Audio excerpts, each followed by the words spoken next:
The topic of discussion for this presentation is what is the par value of Singapore shares, or what is the limit to the par value of the shares that are issued in a Singapore company.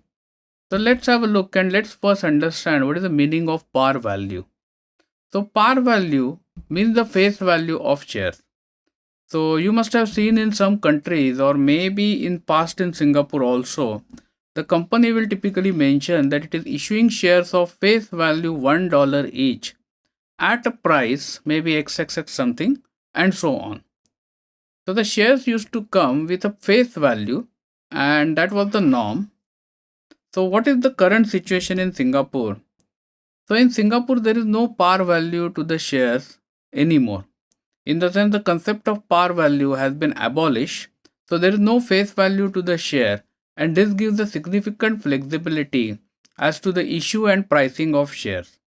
So this concept might be slightly confusing at the beginning, but you will realize the benefits of this as we proceed through this presentation. So the concept is abolished, and when we incorporate or when we make a new issue of shares, we always mention only two things, that is the total number of shares and the total amount for which they are issued. Par value is not mentioned, and actually it is interesting to note we don't even mention the issue price. Obviously, issue price you can calculate back. So let's take this example. So at the time of incorporation, the company was registered with 10,000 shares and the capital was 10,000 Singapore dollars. So technically the issue price was $1. After 3 years, the company has grown to a sizable level and a venture capitalist or an investor comes in and he is buying 2,500 shares for a total value of 2 million Singapore dollars. So when we issue this, we will mention only these two numbers, 2,500 and 2 million. And the total value of the shares will be, share capital will be 2.01 million and the number of shares will be 12,500.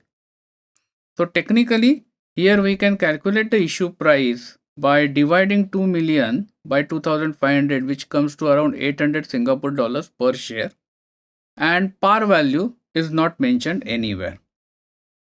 So moving on to the same concept, so the number shows percentage ownership and the amount shows the total capital of the company. So we will extend our example by one more round of investing, and as you see here on the third line, we are presuming that after 2 years company has grown even further and issues 5,000 shares at a total value of $5 million. So now the total capital of the company is 7.01 million and the number of shares is 17,500. So this number of share column will show the percentage ownership of the company with the group of people who incorporated the company, the first round investors and the second round investors. So this is the way calculation works in Singapore. So in summary, the concept of par value is abolished in Singapore company law, and even the concept of issue price is not much relevant. The two numbers that we always watch for are the number of shares issued and total amount for which it is issued. Thank you for watching this video.